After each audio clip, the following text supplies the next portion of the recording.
Kita malam ini insyaallah akan membahas kajian tauhid menyangkut tentang iman Allah Subhanahu wa taala adalah zat yang wajib wujudnya, yang wajib dia ada, wajib akal ya. Pada akal dia pasti ada dan dia bersifat dengan segala sifat-sifat kesempurnaan dan dia mustahil atau maha suci daripada sifat-sifat kekurangan.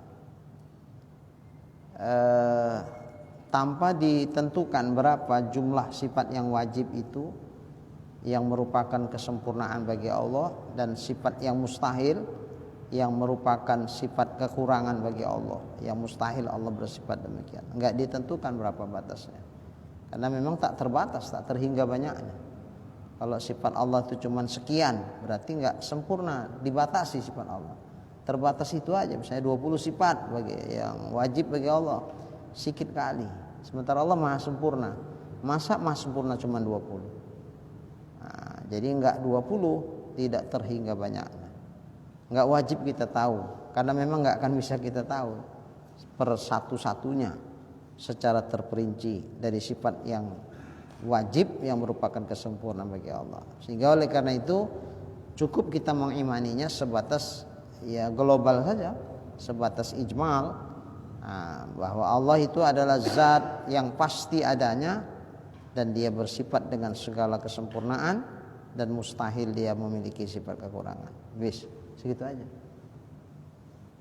Hingga apapun yang merupakan kesempurnaan bagi Allah, pasti Allah bersifat demikian. Apapun yang enggak layak itu bagi Allah, merupakan kekurangan buat Allah, maka mustahil Allah bersifat demikian. Apa saja yang kalau enggak layak Allah bersifat demikian, itu kekurangan bagi Allah, maka dipastikan itu mustahil bagi Allah. Walaupun itu enggak termasuk dari 20 sifat itu yang mustahil. Begitupun apapun yang merupakan sifat kesempurnaan bagi Allah yang bersifat Allah dengan demikian, maka pasti Allah itu bersifat itu. Apapun yang merupakan sifat kesempurnaan, maka dipastikan Allah punya sifat seperti itu, walaupun enggak masuk 20 sifat yang wajib itu. Tapi dia merupakan kesempurnaan bagi Allah, maka dipastikan Allah bersifat demikian. Makanya tak terhingga banyaknya, tak bisa dihinggakan. Itu iman secara tafsir. Ada iman secara ijmali, ada iman secara tafsir. Tafsir itu secara rinci. Yang secara rinci itu itulah wajib kita meyakini bahwa Allah memiliki 20 sifat yang wajib. Terbatas dia. Namanya secara tafsir, secara rinci. Kita wajib mengimani Allah. Tentu 20 sifat yang wajib bagi Allah, 20 sifat yang mustahil sebagai lawannya, satu yang jaiz. 20 tambah 20 tambah 1 41. Ini enggak ditawar. Wajib kita tahu per setiap satu demi satu. Bukan sekedar hafal, tapi mengerti, paham, dan pengertian serta pemahaman kita terhadap sifat itu harus betul, sehingga ketika menjadi keyakinan buat kita, maka keyakinan kita itu akan betul. Karena keyakinan itu akan lahir dari sebuah pemahaman. Kalau pemahamannya keliru, salah, ya keyakinannya jadi salah. Kalau pemahamannya benar, ya keyakinannya insya Allah benar. Makanya harus paham.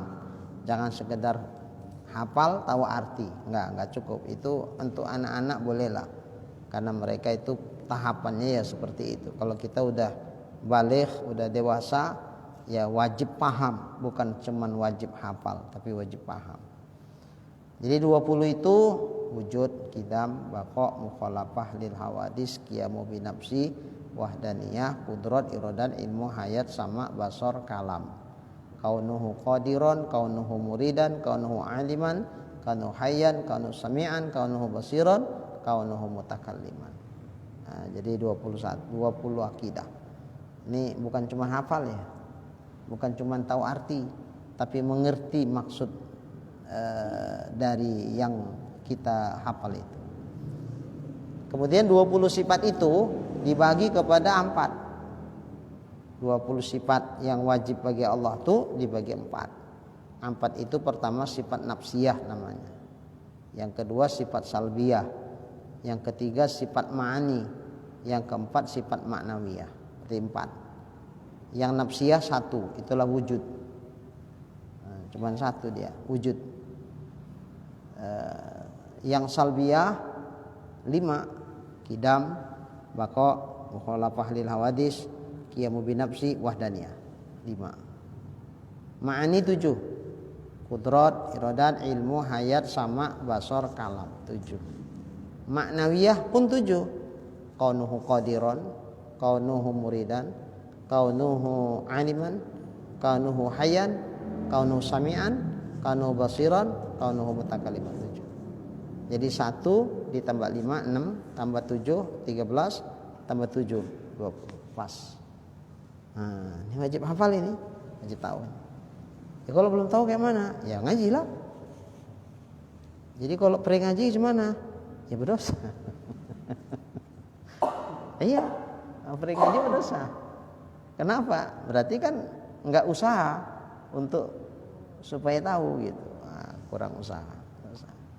Sama juga sembahyang. Alasannya kan gini. Ya, kalau ini kan sekali-sekali ada acara. Kalau ngaji kan tiap malam minggu. Sama juga. Ini sekali-sekali ada acara. Kalau sembahyang kan tiap hari 5 kali lagi. Per sekali karena ada acara nggak apa-apa lah. Namanya pun ada acara. Per sembahyang sekali nggak apa-apa lah. Gimana Pak? Boleh gitu. Ini lagi acara, ini ada acara. Jadi kalau lagi ada acara ya sekali-sekali pering sembahyangnya nggak apa-apa lah. Namanya lagi ada acara. Nggak boleh ya? Ya udah, apa bedanya ngaji sama sembahyang? Sembahyang wajib, ngaji wajib. Yang gitu aja. Saya mancing ibu-ibu, Bu. Kalau ibu nggak sembahyang perasaannya gimana? Ya nggak nyaman lah Ustadz, gelisah lah. Namanya meninggalkan yang wajib. Kalau ngaji wajib apa sunat, Bu? Ya wajib. Kalau ninggalin ngaji kira-kira sampai gelisah kayak ninggalin sembahyang? Ketawa Ibu. Ketawa itu berarti enggak kan gitu. Cuma bilangnya malu. Nah, kok kalau ninggalin sembahyang kayaknya enggak bisa enjoy. Terbayang aja kayak mana nanti neraka ya. Kayak mana tuh. Kalau ninggalin ngaji kok enggak kebayang neraka ya. Bayangannya besok-besok kan bisa ngaji gitu. Nah, kalau besok-besok bisa ngaji ya sembahyang kok besok-besok sembahyang lagi. Tapi kan kewajiban yang saat itu sama kewajiban besok kan beda lagi. Nah, kita juga ngaji, kewajiban malam minggu ini sama kewajiban malam minggu akan datang beda lagi. Nah, kajinya pun beda kok. Ini bahas ini, besok masalah lain lagi, masalah lain lagi. Gitu. Jadi bisa aja kita menanamkan ini, paten itu istiqomah namanya. Sehingga enggak pula walaupun malam minggu banyak undangannya, enggak pula jadi cari alasan untuk enggak ngaji. Cuman Pak Edi kok ngaji 5 undangan. 5 dicicil dari sore sampai sasar sampai maghrib 3. Habis isya 2 gitu. Habis ngaji 2 lagi. Masih bisa ya habis ngaji? Oh, bisa ya.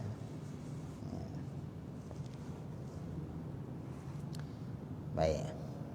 Jadi yang pertama nafsiyah adalah wujud.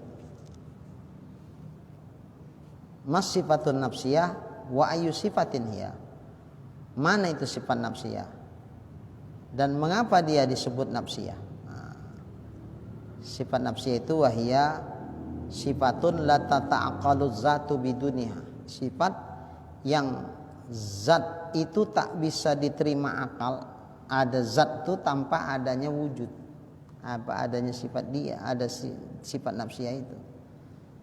Kalau wujudnya itu tidak ada, bagaimana mungkin zat yang berwujud itu bisa diterima akal? Wujudnya nggak ada. Bagaimana kita bisa menerima zat yang berwujud itu? Nggak bisa kan? Nah, Makanya wujud itu disebut sifat nafsiyah karena sifat diri, sifat dirinya. Nafsi itu kan dirinya, sifat dirinya. Dalam artian bahwa akal itu tidak bisa menerima zat dengan tidak adanya wujud. Maka disebut dia sifatul wujud, sifat wujud. Itulah nafsiyah. Ai al wujudu zati, maksud sifat wujud, wujud yang zati. Wujud yang zati. Apa makna wujud yang zati? Bimakna anna wujudahu ta'ala li zati.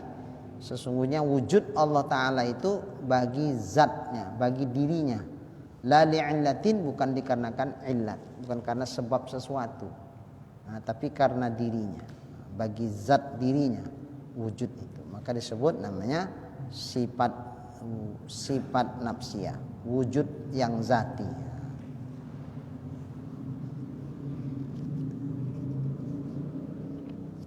Kemudian setiap satu sifat dari 20 sifat yang wajib bagi Allah tuh, nak kita tahu bukan sekedar pengertian dari sifat itu, tapi juga harus paham dalilnya, bukti-bukti yang menunjukkan benar bahwa Allah itu wujud. Itu wajib kita pelajari dalilnya. Jadi kalau keyakinan kita putus, nggak ada ragu, yang kita yakinkan pas macam mana pada diri Allah Ta'ala, nggak meleset. Tapi kalau nggak tahu dalil, ini masih bermasalah imannya. Masih bermasalah. Walaupun keyakinannya betul tentang Allah, tapi nggak tahu dalilnya dia. Kenapa dia kok harus berkeyakinan demikian? Dalam bahasa lain, dia punya keyakinan itu karena ngikut kata orang. Ini disebut namanya taklid. Ngikut apa kata orang. Ini bahaya, ini rawan, ini keimanannya macam begini. Jadi tentang taklid ini, ketika ditanya dia, yakin Bapak ada Allah? Yakin. Apa membuktikan kok Bapak bisa meyakini Allah itu ada? Aku nggak tahu. Kalau bukti, dalil, aku nggak ngerti aku. Jadi kok Bapak bisa yakin kalau Bapak nggak tahu dalilnya? Aku ikut kata orang aja lah. Sekian banyak orang mengatakan Allah itu ada, ya udah aku pun yakinlah Allah ada. Udah. Kalau ditanya kenapa kok bisa yakin Allah itu ada, aku nggak ngerti aku. Baik, berarti ikut orang lain, ya. Seandainya orang yang Bapak ikut itu berubah keyakinan mengatakan Tuhan nggak ada, Bapak kira-kira gimana? Ya aku berubah juga lah. Kalau macam begini itu sepakat ulama kafir. Sepakat untuk kafir. Kenapa dia dikatakan kafir? Karena pada dasarnya dia nggak punya keyakinan.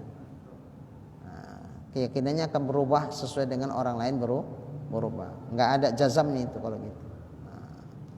Sementara keyakinan itu harus 100% jazam. Tidak digantungkan kepada keyakinan orang lain. Yang kalau orang itu berubah, dia jadi berubah. Tapi kalau misalnya andai orang-orang lain mengatakan Tuhan nggak ada, Bapak gimana? Masih tetap bertahan atau Bapak ikut berubah jadi nggak ada Tuhan? Kalau aku sampai mati inilah keyakinan aku. Walaupun aku tak tahu dalilnya, nggak tahu alasannya, tapi ini udah cocok sama aku. Inilah keyakinan aku, inilah dia. Sampai mati aku nggak akan merubahnya. Jadi kalau orang lain itu berubah, Pak, orang itu terserahlah. Kalau aku memang ya inilah keyakinan aku. Walaupun aku tak tahu kalau ditanya apa alasannya, aku nggak ngerti, tapi aku yakin gitu aja. Karena orang lain pun yakin, ya udah aku yakin. Tapi aku yakin walaupun orang lain berubah, aku nggak akan berubah. Yang macam begini terjadi perbedaan pendapat di kalangan ulama tentang sah atau tidak sah imannya. Jumhur ulama ahlus sunnah wal jamaah mengatakan imannya sudah sah. Karena andai orang yang diikutnya berubah, dia tidak berubah. Itu menunjukkan udah jazam di situ. Udah yakinnya udah putus, nggak ada ragu-ragu lagi. Cuman mengetahui dalil itu hukumnya wajib. itu wajib. Jadi kalau dia nggak belajar untuk memikirkan dalil sehingga tak tahu dia dalil, ini berdosa dia karena nggak mau ngaji. Tapi imannya sah, karena andai orang diikut itu berubah, dia tidak berubah. Imannya sah. Cuman berdosa dia kalau nggak berusaha mengetahui, mencari dalil.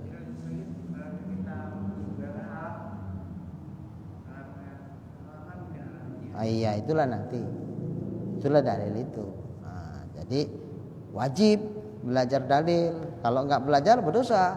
Berarti karena imannya sah, mukmin namanya. Tapi karena dia nggak mau belajar sehingga nggak tahu dalil, namanya maksiat. Jadi orang beriman yang maksiat namanya mukminun asin. Mukminun asin, orang beriman tapi masih maksiat dia kepada Allah. Di mana letak maksiatnya? Malas ngaji. Sehingga nggak tahu dalil. Di situ.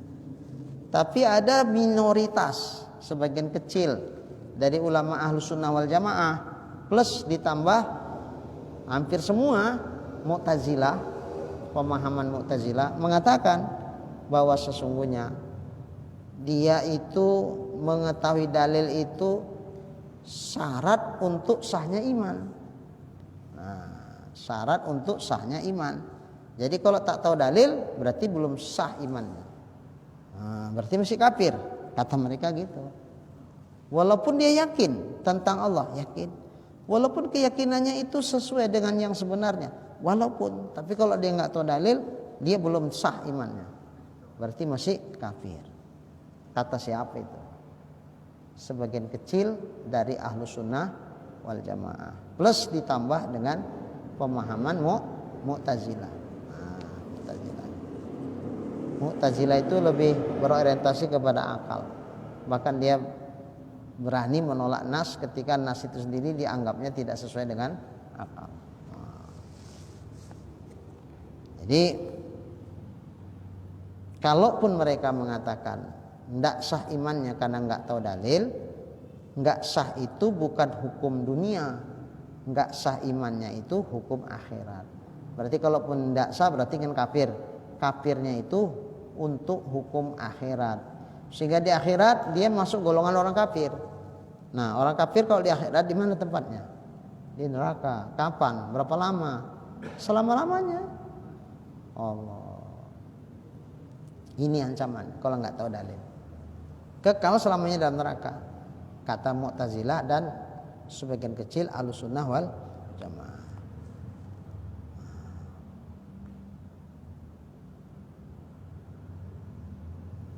Tapi untuk hukum di dunia, kata mereka yang nggak tahu dalil ini, yang nggak tahu dalil masih dihukumkan beriman, asal dia keyakinannya benar tentang Allah. Ada keyakinannya benar, walaupun tak tahu dalil.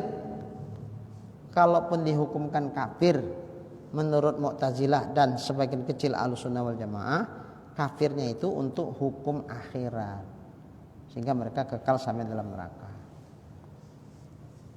Adapun hukuman dunia buat mereka yang tak tahu dalil, mereka kalau masih dihukumkan orang beriman, hukumnya tetap Islam untuk hukuman dunia. Tapi untuk akhirat mereka kekal selamanya dalam neraka. Tapi di dunia mereka diberlakukan hukum Islam. Hukum mereka itu Islam. Sehingga kalau dia mati, ada enggak kewajiban kita memandikan, mengkafani, mensolatkan, mengkuburkan? Ada enggak? Masih. Ya, tapi dia orang kafir, enggak tahu dalil. Kafirnya itu untuk hukuman akhirat. Hukuman dunia diberlakukan layaknya orang Islam. Jadi kalau orang Islam mati macam mana?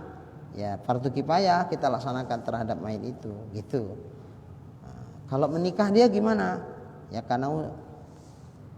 karena imannya udah karena nggak tahu dalil, itu kan masalah kafir akhirat. Dunia mereka hukumkan Islam.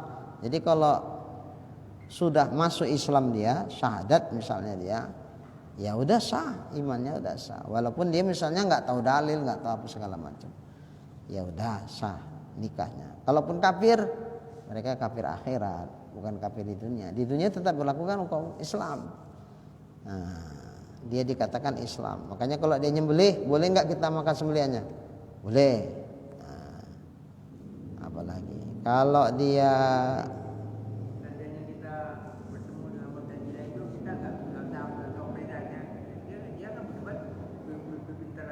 oh iya, nggak usah. Kita nggak mampu melayani dia, biarin aja. Iya. Nah, jadi kata Mu'tazilah, kata minoritas Ahlussunnah wal Jamaah, ini belum sah imannya, berarti masih kafir. Iya, tapi hukuman akhirat kafirnya. Nah, di akhirat nanti mereka nggak ngerasain surga walau 1 detik pun, kekal selamanya dalam neraka. Kata Mu'tazilah. Kok gitu? Karena nggak tahu dalil. Adapun hukuman di dunia ini, mereka diberlakukan layaknya orang Islam. Kalau nikah, kita hukumkan apa nikahnya? Orang Islam nikah, ya sah nikahnya, sah. Coba kalau dia hukum kafir di dunia, sah. Orang kafir dinikahkan sama orang Islam, mana sah?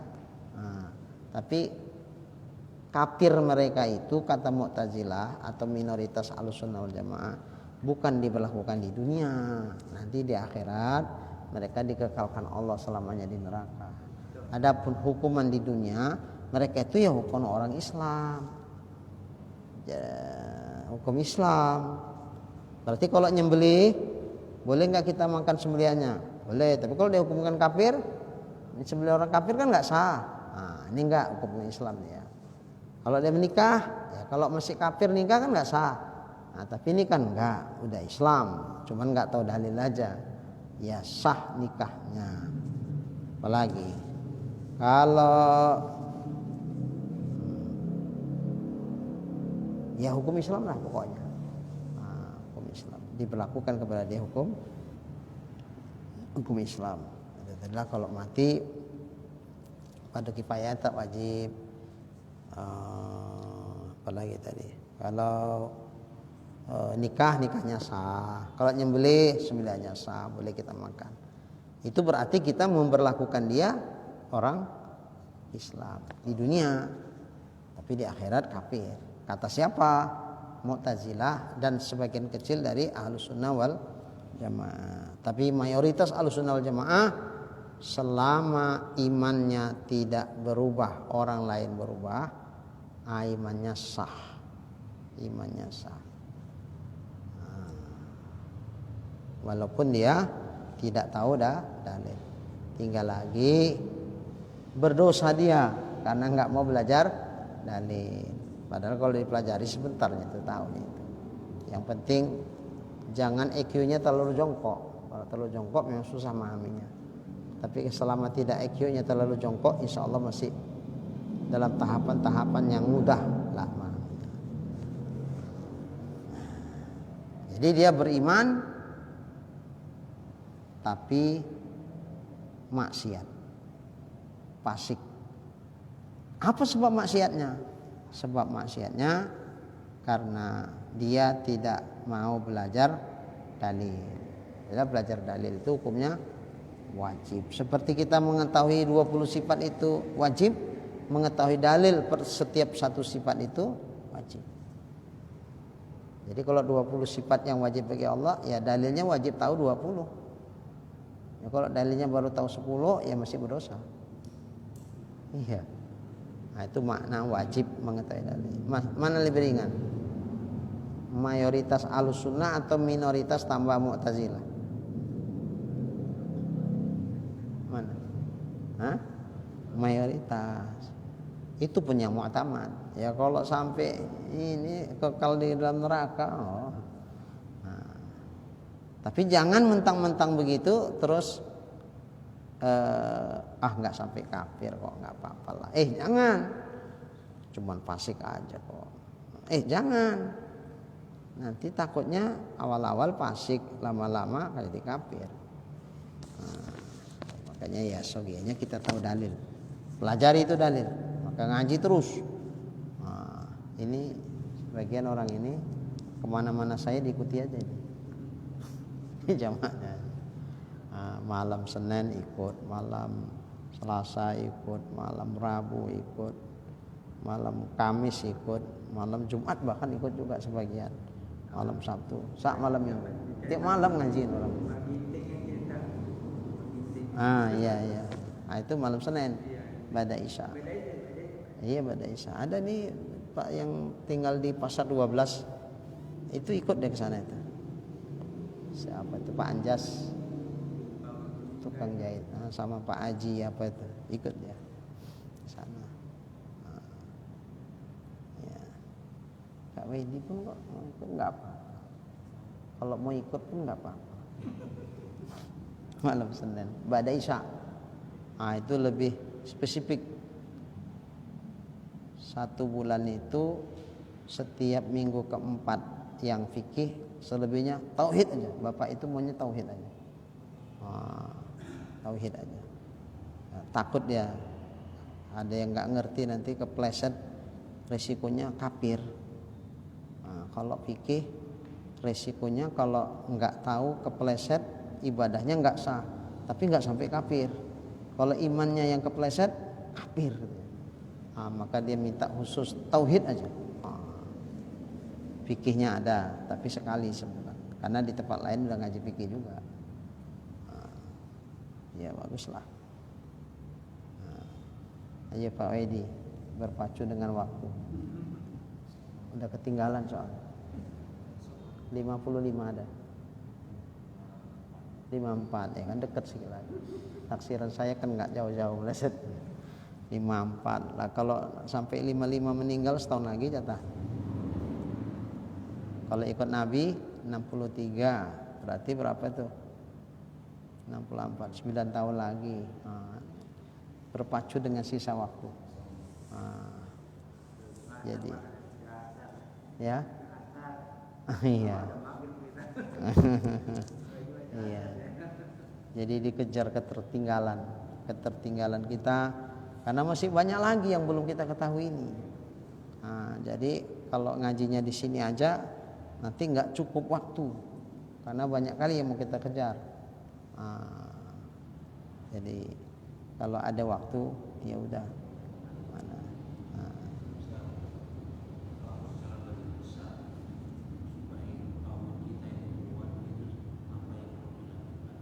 Pertama, pemahaman kita terhadap apa yang kita yakini itu dulu. Karena kalau kita nggak paham ya kita kan goyang gitu.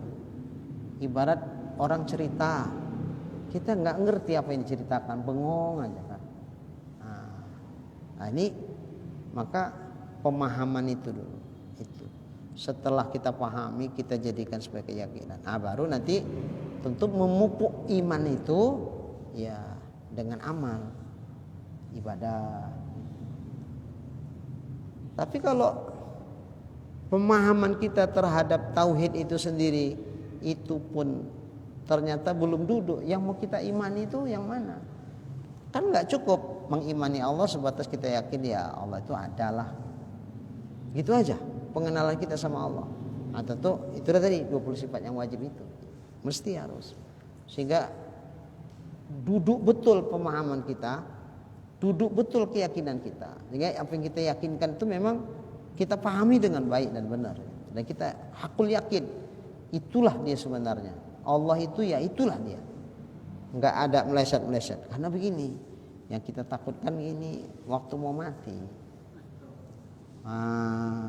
setan, iblis, kalau ada orang yang meninggal dalam keadaan beriman, selamat imannya, itu iblis jerit-jerit itu, celakalah kok. Jadi terakhir anak buahnya pada berdatangan, ada apa tuan, ada apa tuan? Si anu itu anak keturunan Adam itu mati, dia selamat imannya. Apa aja kerja kalian? Bukankah kalian kutugaskan untuk menggelincirkan imannya? Marah iblis itu sama anak buahnya. sama junudnya, bala tentara. Sudah kami coba untuk menggoda imannya supaya imannya luntur, tanggal, tapi dia dilindungi oleh Allah. Kami nggak berdaya untuk menggelincirkan imannya. Dari riwayat itu tahulah kita bahwa orang mau mati itu pun ternyata dia berjuang untuk bagaimana mempertahankan iman. Jadi serangan iblis, serangan setan waktu itu ya namanya ini kan terakhir, perjuangan terakhir. Seperti kita perjuangan terakhir mempertahankan iman, iblis juga perjuangan terakhir untuk menggelincirkan iman. Dan iblis sudah bersumpah, la aqaudanna lahum siratal mustaqim. Aku akan duduk di tengah jalanmu yang lurus ya Allah. Ini jalan Allah yang lurus. Ujungnya surga ini. Iblis duduk di tengah-tengah. Ngapain? Ngalang-ngalangi kita supaya jangan di jalan yang lurus itu. Kalau dia persimpangan, ketika saat kita lewat, kita mau terus, itulah jalan yang sebenarnya. Iblis bilang, Bapak mau kemana? Mau kemana? Oh ini Pak jalannya. Kata. Oh iya, datang awak nggak tahu pula jalan yang lurus itu, nggak kenal pula sama iblis. Yang dibengkokkan iblis itu jalan kesesatan, kita nggak ngerti, orang kita kurang ngaji. Sangka awak betul kali, ya udah kita belok. Ketika belok berarti sudah menceng dari jalan yang sebenarnya. Mati waktu itu, cup dicabut nyawanya. Kita na'udzubillah orang itu berada dalam kesesatan. Kayak mana itu? Itu sumpah iblis itu. Dia duduk di tengah-tengah. Mana jalan-jalan Allah di tengah dia tipu daya orang lewat. Dari sini Pak, padahal itu tipu daya iblis. Na'udzubillah min dzalik.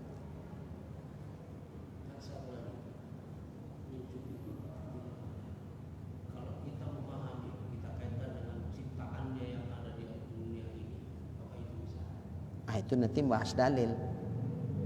Itu dalil. Jadi misalnya dalil yang wajib itu yang sampai ulama terjadi perbedaan menyikapinya. Ada yang mengatakan fasik dia karena dia nggak belajar dalil. Ada yang mengatakan sampai malah kafir walaupun nanti di akhirat hukum kafirnya, di dunia masih dihukumkan Islam. Ini terjadi perbedaan, ini kan perbedaan yang dahsyat betul ini. Kalau kita nggak tahu dalil, memang dalil yang dituntut kepada kita sebatas mana? Sebetulnya yang wajib itu ya sebatas dalil ijmali bukan tafsili. Yang dalil global aja. Misalnya mad dalilu ala wujudihi ta'ala. Apakah dalil yang wajib wujudnya Allah Ta'ala? Dalil yang menunjukkan bahwa Allah wajib bersifat wujud. Ad-dalilu ala zalik, dalil atas itu ini wujudu hadzal alam, adanya alam ini. Maka dalil itu ada namanya burhan, itu dalil akal. Karena akal kita ini pun kan mesti ditundukkan dia. Jadi agama itu jangan sampai ditolak akal gitu. Tapi agama itu justru diterima sama akal. Maka oleh karena itu dalil akal itu perlu. Sehingga sejuk akal. Karena dia pada dasarnya menerima itu. Jadi agama itu tidak bertentangan dengan akal gitu. Memang bahkan akal menguatkan apa yang dikatakan oleh agama. Agama mengatakan ada Allah. Akal? Ya iyalah. Orang buktinya jelas kok Allah itu ada, sang pencipta itu ada. Apa itu? Adanya alam. Alam itu emang apa? Yang dikatakan alam itu apa? Masih wallah. Selain Allah itu namanya alam. Kenapa selain Allah disebut alam? Karena dia alamat. Alamat itu apa? Tanda. Tanda apa? Tanda ada yang menunjukkan. Tanda yang menunjukkan ada yang menciptakan dia. Jadi untuk meyakini Allah itu ada, tidak mesti harus dilihat. Ini dia, oh iyalah percayalah aku. Nggak mesti. Di kehidupan kita aja selalu kita jumpai hal-hal yang seperti itu. kita nggak pernah lihat, tapi kita bisa yakin ada dia. Apa contoh? Apa contoh? Ya banyak sih contoh. Malam kita tidur nyenyak, senyenyak-nyenyaknya sehingga nggak dengar apa-apa. Pagi bangun ditengok, linggis itu udah nyangkut di jendela. Terkejut kita ya. Ada linggis nih nyangkut nih. Berarti apa kesimpulan kita? Kesimpulan pikiran kita apa? Tadi malam ada pencuri. Mungkin nggak jadi nyuri karena udah kesiangan kali dia. Tapi yang pasti nggak mungkin ada linggis lengket di jendela kalau nggak ada yang menyucukkannya, yang meletakkannya ke situ. Nggak mungkin. Mana mungkin linggis orang tiba-tiba datang sendiri aja kayak keris gitu. Tiba-tiba cup nancep di situ. Nah, mungkin itu. Nggak mungkin. Keris saja pun pasti ada yang gerakkannya. Ya makhluk halus lah ya kan, jin yang nunggu di keris itu yang gerakkan. Kalau linggis sekali gerak sendiri berarti ada makhluk halusnya ini. Tengok-tengok enggak, linggis biasa kok. Berarti ada orang ini. Siapa orang itu? Ya pasti dia niat jelek. Kalau niat baik, mana mungkin niat baik nyucuk-nyucukkan linggis ke jendela orang. Berarti maling ini. Apa kita lihat orangnya? Enggak. Kita dengar suara nyongkel-nyongkelnya? Enggak. Lah kok yakin ada maling? Benda linggis itu sudah jadi dalil membuktikan bahwa ada maling tadi malam. Walaupun kita enggak lihat malingnya, tapi kita yakin bahwa ada maling. Cukup dengan kita melihat pembuktiannya. Apa itu? Linggis. Contoh lain misalnya, pagi kita tengok ada bekas roda mobil kepater depan rumah kita karena gang kita belum dicor gitu. Wah, dalam pikiran kita mobil siapa nih kepater nih tadi malam nih. Rodanya itu ngiling ya sampai legok ke bawah. Roda mobil siapa nih yang kepater nih? Loh kok yakin ada mobil tadi malam?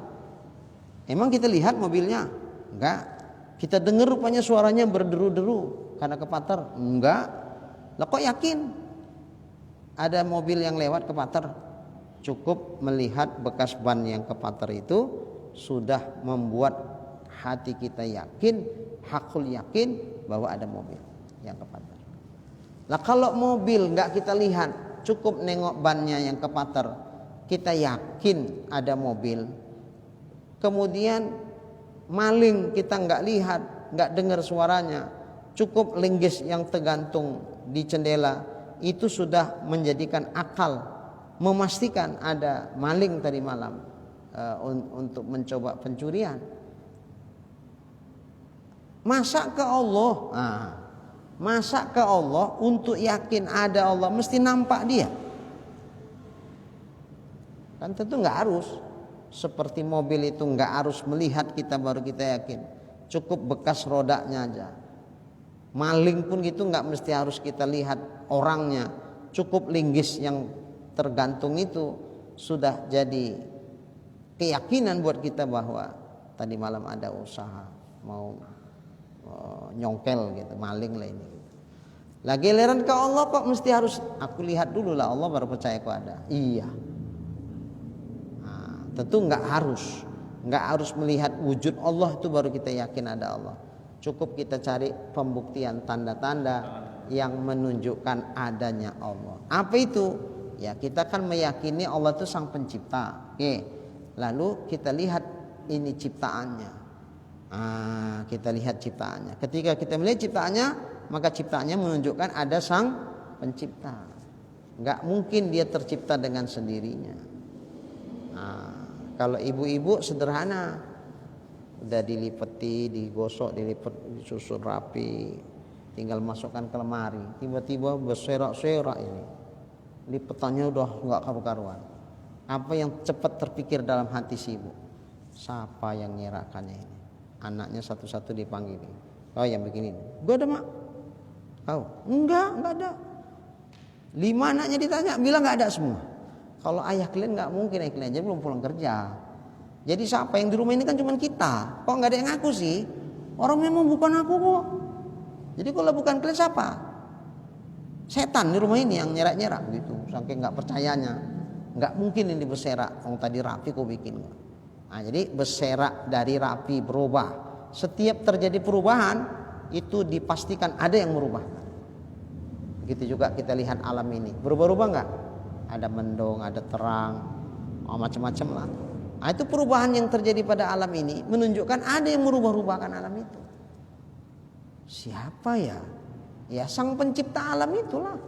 Nah, makanya sang pencipta alam pasti ada. Siapa dia? Nah, itulah Allah Subhanahu wa taala. Maka Allah sebagai sang pencipta pasti ada. Udah cukup gitu aja dalilnya. Jadi bukan jelimet-jelimet kali, enggak, bukan susah-susah kali.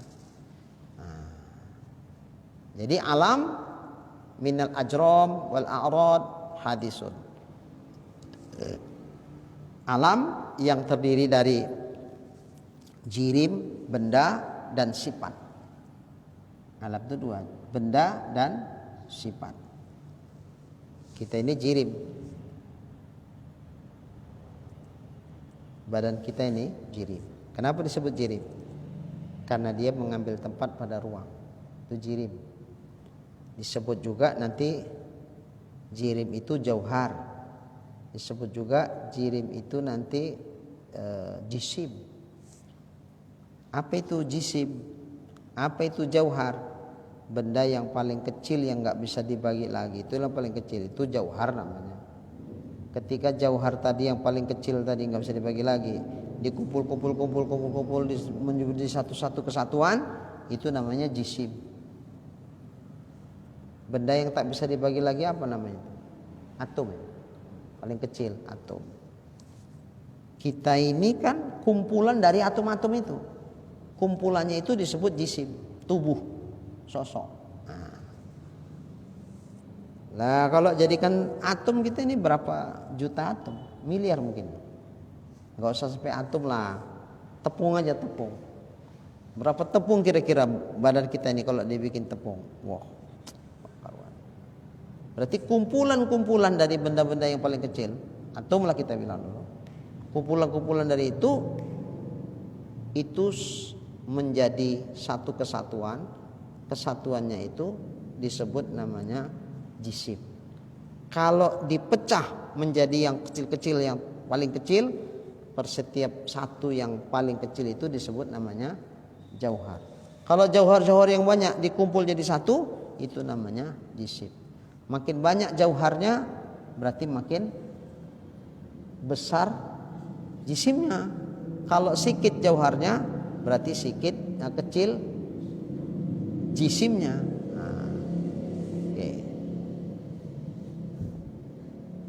Kita sama anak bayi kalau sama-sama dijadikan atom, kira-kira banyakan mana atomnya? Kita apa anak bayi? Ya?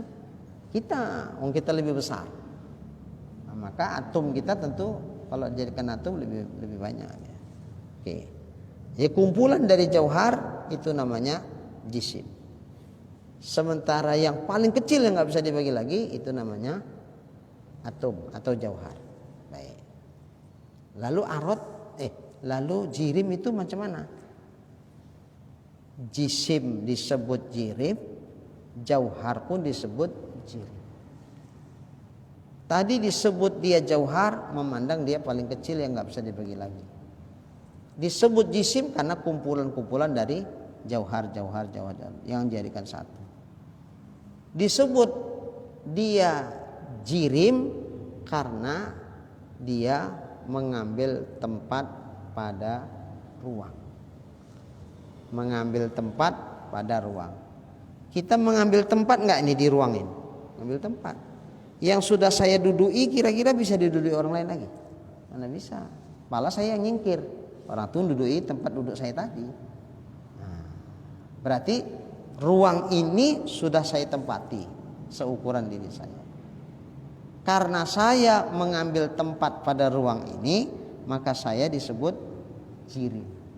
Maka jisim itu disebut juga jirim karena dia mengambil tempat pada ruang. Jauharul fard, jauhar itu disebut juga jirim karena dia juga mengambil tempat pada ruang. Ini gelas penuh air. Berarti yang menempati ruang gelas ini apa? Air. Kita masuki batu dalamnya. Ini udah penuh. Apa yang terjadi? Airnya tumpah. Kalau batunya kecil tumpahnya sedikit. Kalau batunya agak lebih besaran lagi tumpahnya lebih banyak. Kenapa gitu? Karena ruang yang tadinya ditempati oleh air penuh sudah ditempati lagi oleh batu. Ketika ditempati yang tadi ditempati air, sekarang ditempati oleh batu, maka airnya jadinya tumpah. Tumpah air itu menunjukkan batu ini ngambil tempat di ruang, di gelas ini. Itu menunjukkan. Makanya kalau batunya besar, berarti tempat yang harus dia dapatkan di gelas ini lebih besar, mengakibatkan air pun lebih banyak tumpah. Maka batu yang menempati tempat pada ruang ini itu disebut namanya jirim. Jadi jirim itu menempati tempat pada ruang, itu jirim. Maka kalau jirim itu definisinya seperti itu, berarti jauhar jirim enggak? Jirim karena dia ada menempati tempat enggak pada ruang itu? Ada walaupun kecil, paling kecil. Jisim jirim enggak? Jirim. Kenapa? Karena dia mengambil tempat pada ruang. Setiap yang mengambil tempat pada ruang itu disebut jirim. Berarti jisim mengambil tempat enggak pada ruang? Iya. Jisim sama dengan jirim. Jauhar yang paling kecil nih, benda paling kecil nih, menempati tempat enggak pada ruang? Iya, walaupun halus dia kecil. Menempati tempat pada ruang. Nah, kalau begitu apa namanya? Nah, jirim. Maka jirim itu bisa jauhar, jirim itu bisa jisim. Nah, bisa paham ini ya? Nah, timbang Pak Wedi ngasah otak TTS, lebih bagus ngasah otaknya gini. Cerdas dibikinnya plus dapat pahala. Kalau ngisi kotak TTS mungkin cerdas kita terbiasa berpikir jelimet, tapi nggak ada pahalanya. Nah, apalagi main catur. Pak Wedi kan nggak hobi kan? Nggak main catur. Sebetulnya saya mau bilang gitu tadi, cuman saya bilang catur. Ya Allah, coba orang main catur itu menggerakkan satu anggotanya aja, entah apa namanya, kalau pinggir itu apa, kastel, nah, kastel itu mikirnya gini 2 jam habis energi ke situ aja. Habis energi ya. Nggak ada pahala, malah banyak kewajiban yang lewat itu. Ada sur azan lewat, makan pun lewat, bisa nggak lapar saking surnya. Ya Allah. Kalau udah kayak gini ingat istri enggak ya? Enggak ingat istri. Nah, Pak Wedi ingat istri, berarti belum, masih ingat istri, ingat pulang itu.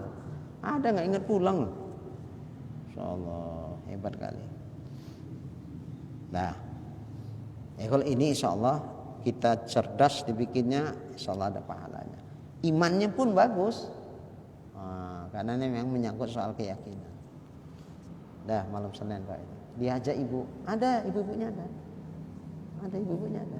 Nah, jadi kalau pabrik Swalu tahu ya, terus saja. Kalau gang saya kan gang Hasrat tuh belok kiri, lewat gang saya kan ada Kopi Aceh. Nah, sebelah Kopi Aceh itu Salama, udah lah mentok. Ya, sebelah pas Kopi Aceh. Malam Senin. Ya besok malam. Habis sisa tuh. Nah, dibawa ibu. nanti pulangnya bisa ngebakso. Kan seneng dia. Gitu. Nah, bakso kita Bu, iyalah, seneng sambil ngaji pulang ngebakso. Gitu memang perempuan ini mesti gitu-gitu. Kalau tamrin belum punya nggak bisa ngebakso. Nah, jadi biar jirim yang terdiri dari jauhar dan jisim tadi, atau a'rad. A'rad itu sifat-sifat baru. Sifat baru itu ya seperti warna, segala warna-warna. Nah, itu sifat-sifat baru.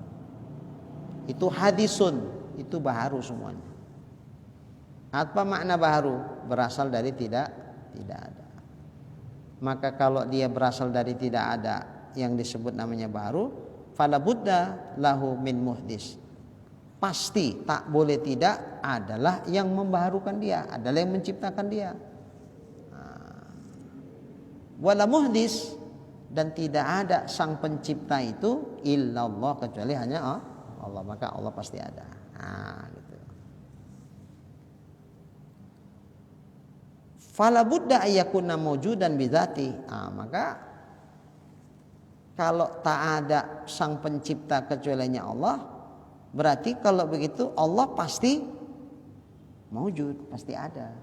Enggak mungkin dia menciptakan sementara dia enggak ada, kan enggak mungkin.